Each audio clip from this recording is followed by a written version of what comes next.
লাভাকৃতি ক্যানভাসের মধ্যে প্রাকৃতিক দৃশ্য পেন্টিং করব, যেখানে থাকবে একটি কৃষ্ণচূড়া গাছ। কৃষ্ণচূড়া গাছের ফুলগুলো পরে থাকবে ছড়িয়ে ছিটিয়ে। সবুজ সোনালী মাঠের মাঝখানে থাকবে একটি রাস্তা। একটি লাভ আকৃতি ক্যানভাসের মধ্যে প্রাকৃতিক দৃশ্য চিত্রাঙ্কন করলাম। এই দৃশ্যটি পুরোটাই আমার মন থেকে আঁকা, যেখানে আমি চেয়েছিলাম এই দৃশ্যটিতে একটি কৃষ্ণচূড়া গাছ থাকবে এবং সবুজ ঘাসে ভরা একটি সোনালী মাঠের মাঝে দুই পাশে ঘাসযুক্ত একটি মাটির রাস্তা থাকবে। সেই রাস্তার পাশে থাকবে ছোট ছোট কিছু গাছ, সাথে কৃষ্ণচূড়া গাছ থাকবে, যার ফুলগুলো পরে থাকবে ছড়িয়ে ছিটিয়ে। সব কিছুর জন্যই দৃশ্যটি তার পরিপূর্ণ রূপ পাবে।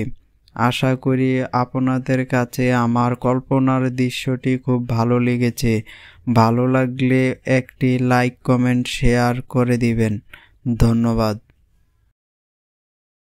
লাভাকৃতি ক্যানভাসের মধ্যে প্রাকৃতিক দৃশ্য পেন্টিং করব, যেখানে থাকবে একটি কৃষ্ণচূড়া গাছ। কৃষ্ণচূড়া গাছের ফুলগুলো পরে থাকবে ছড়িয়ে ছিটিয়ে। সবুজ সোনালী মাঠের মাঝখানে থাকবে একটি রাস্তা। রাস্তার দুপাশে থাকবে ছোট ছোট কিছু গাছ।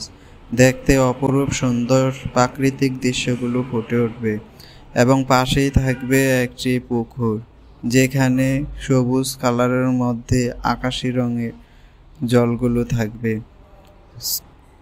জলের সাইডে থাকবে অনেক কালো কালো কিছু ছায়া, যেখানে গাছের ছায়াগুলো পরে খুব অপরূপ সুন্দর একটি দৃশ্য ফুটে উঠবে।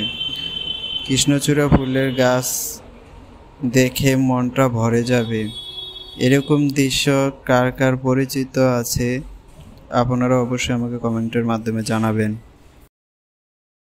এরকম দৃশ্যের সাথে আপনারা অনেকেই পরিচিত আছেন।